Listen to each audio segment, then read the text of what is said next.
Some people have asked me to do a walking tour of my layout, kind of showing you where things are. So I'm actually standing outside the door to my train room, which is where my library is located. Anyway, so as you walk through the door, this is kind of what you see. There's a panoramic view from one end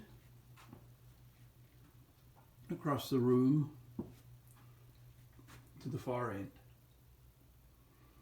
The room's 40 feet long and 12 feet wide. I'll walk around the layout describing a few things. Hopefully I won't bore you. So this is the back of my roundhouse, which is actually a model of the Como roundhouse. I built this kit in situ because it was so heavy I couldn't pick it up and move it. So I assembled it on the spot. You can see some of my motive power standing at the roundhouse water tank. I have an oil tank here because one of my locos burns oil. Some locos at the coaling station, coaling up. Number 71 ready for the day's work. And number 70 over there has just completed some switching duties. The building in the background is my warehouse. It's a kit that I built up from one of the commercially available kits. Something new that I'm busy working on are these switch stands. A friend of mine has a 3D printing business and he sells these switch stands. They're really nice. They're static, but I don't want working switch stands. Over in the background there is my Archuleta Depot, which is actually a model of the Elm Park grocery store. And in the foreground here is a stock loading chute. My layout's designed for operation. My friends come over and we operate it using a switch list. Sorry about the shiny cows. I plan on painting them. And then there's the depot. This is called Archuleta, this yard, Archuleta Depot.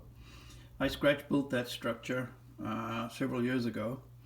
Recently I sort of revised it and revamped it a little bit. So Archuleta grocery store, Archuleta Depot. In the foreground here beside the stock chute is a house. One of the railroad workers lives here. There he is there talking to one of his friends. In the backyard his wife's feeding the chickens. She's coming out with a bucket. And then over there is the LCL. There's a reefer spotted there right now. And in the foreground is my caboose storage track. I service my cabooses here. Cabooses, whichever you'd like to call them. And there's a guy here coaling up the stoves in the caboose. And there's the yard of Archuleta. There's one yard track here. And then along the back there's the road that leads to the Neverpeel Paint Company. Neverpeel Paint Company is a major industry on my layout. I like this building, and as my model railroad is somewhat fictitious, even though it's based on prototype locomotives, I like this structure. In the foreground is my model of the oil rack. It started off as a Charmer oil rack, but it was too long to fit the space, and I just wanted a 2-car oil rack for my layout. Again, so you get a panoramic view of the yard here. It's 25 feet long and fits on this wall from the door to the corner of the room. Over here is a small switching yard where I store several cars. This is just the Archuleta yard. And as the main line leads out of town, it passes a small business here, which is the Radiator Repair Shop. It's a Buckmaster's Radiator Repair Shop kit that I assembled. And in the background is the Tractor Repair Building. And in the corner is a building that I call a small foundry. It's a foundry. It's actually a Mount Albert scale model structure.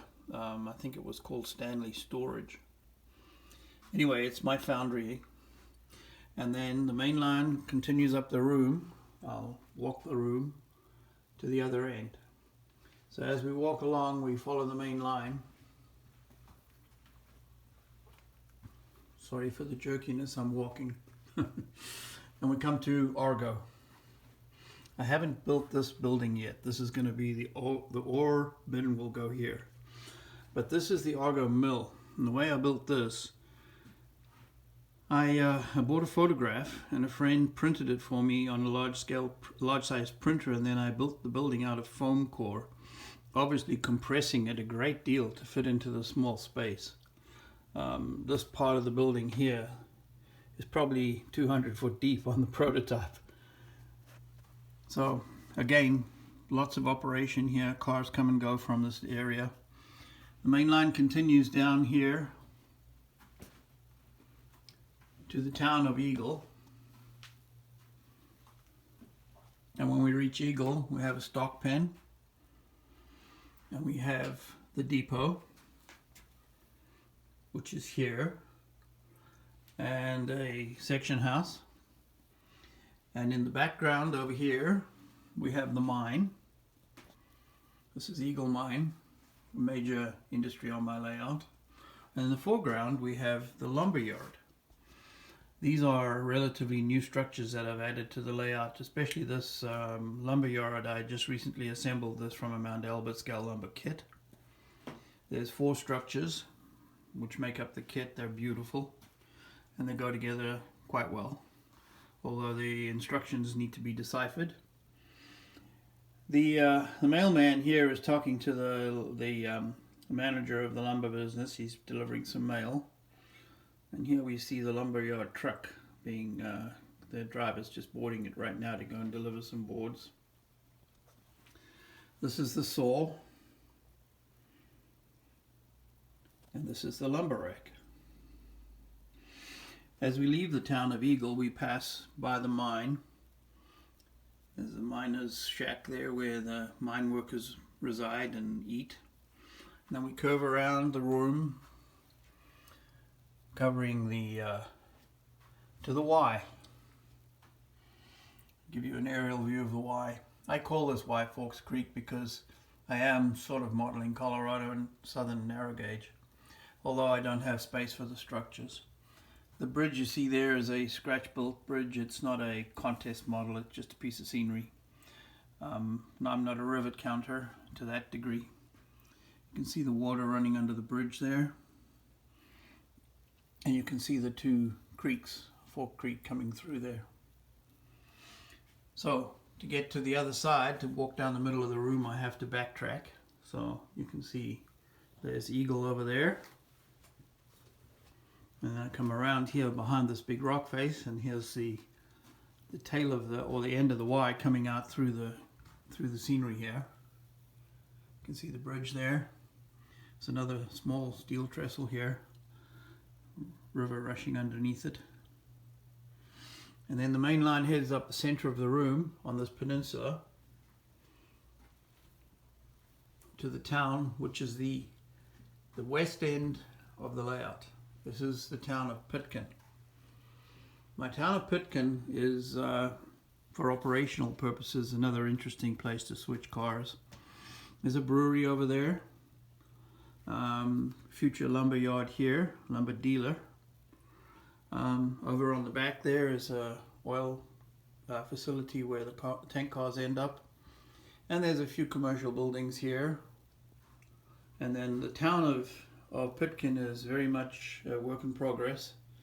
I recently assembled that building on the corner there, and I will put some details into it.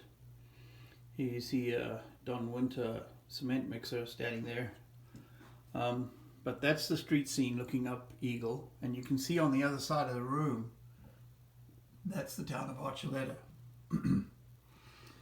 The back of these buildings, still to be embedded in the scenery, there's the Bull Durham building, and at the end of the track there is a tinsmith. Those are both industries on my layout. There's another turntable here. Both my turntables are scratch built, and they are driven by a large wooden disc underneath with a a Switchmaster turnout motor with a Dremel drum mounted on it, driving the disc, which gives me a huge reduction in speed. And that's what I want. I want the turntable to take a long time to turn so that it looks like it's being pushed, because on the prototype they pushed them manually. Again, here's another stock chute. A good friend of mine, Ross, built these for me. I made a few sketches and then he assembled them. Well, as you can see here, there's a lot of work to do. This is the end of the layout, and I'm a long way from complete here. Another thing that's here might be of interest is this locomotive. It's a brass locomotive kit. It's called a Garrett. I built this model. I started building it in 2019. Extremely complex model to build. I had to solder everything together, and when I built it, it was actually ON30. I decided to regauge it to ON3 so I could run it on this layout. It's a British model, called a Garrett, G-A-R-R-A-T-T, I believe. Anyway, it's for my for my enjoyment. I like it. I grew up in Africa, and these locomotives were very much part of my lifestyle, my young life. So here's the end of Pitkin. Here's the street scene, the tinsmith, or tin shop, Bull Durham. And this is the street scene. Seems the police are busy here. I don't know what's quite going on here, but the cop car's outside there. And you can see the buildings. My plan is to detail these scenes quite by putting in a lot of detail on the streets, dirt and shrubbery and bushes, etc., along the edge of the curb. A businessman standing there waiting. Not sure what he's waiting for, but he's waiting. And behind here are a few fire vehicles parked. One of my friends is interested in fire vehicles, and he very kindly gave those to me. So this is the Pitkin service station. Some of you will recognize that kit. And I scratch built this little ramp scene here where I've got a guy working on a car. He's doing a brake job, I think. And the tire dealer. Also another nice model. And as I said earlier, there's the oil dealership. So looking at Pitkin, as you come up the main line, which is down the center of the room, you come to this scene. I do have a lift out piece that I put across the door. Sometimes I just feel like watching trains go around. But I normally run my layout using a switch list. Here's a river scene. There's a prospector down there. I think I'll put a tent or something behind him. And you can see the gorge here running down the center next to the main line. The water rushing by below. And there's that steel trestle that I showed you from the other side. I recently made some new trees. I made this large tree here in the background. There's a few more on the other side of the room over there. And here you see the bridge and the rockwork from this side. There's that bridge I mentioned earlier. And this is the tail of the Y. You can see where the track comes. I don't like sharp turnouts. I try to make them as large as possible. Gives you better, smoother operation. And here's the lift out piece on the floor down there. Here are my throttles. I use the CVP Airwire system. All my locomotives have batteries in them, and I run them with radio control.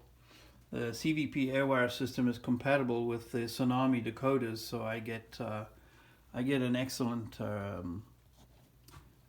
performance. My locomotives run really smoothly, and I never have problems with dirty track or anything like that. It's just having an autonomous locomotive is so much better. This switch down here turns on the charger. In this drawer here, I have my charger. You can see it there. And what I do is I run the locomotive up this this service track next to the roundhouse right here. And you can see two wires hanging out there. They're normally hidden. I bury them in the ground. And on the back of each locomotive, on the water hatch, I can flip it open and I have a charge plug in there. So I don't have to lift the locomotives off the track to recharge them. The CVP air-wire system does not allow for charging through the wheels as some of the other products do. I chose the CV air-wire system because it's been around a long time. So there you have it. That's my overall view of my layout.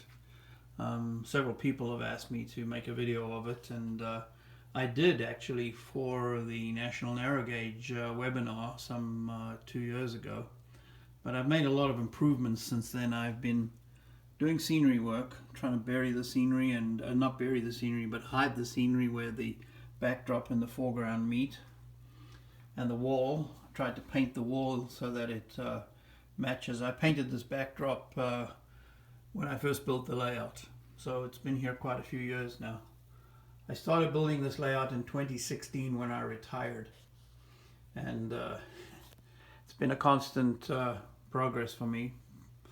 I'm an avid model railroader, and this is my hobby and my enjoyment, so I'm down here most of the time. Anyway, there you have it, guys. Thank you very much for watching. I appreciate it. Bye.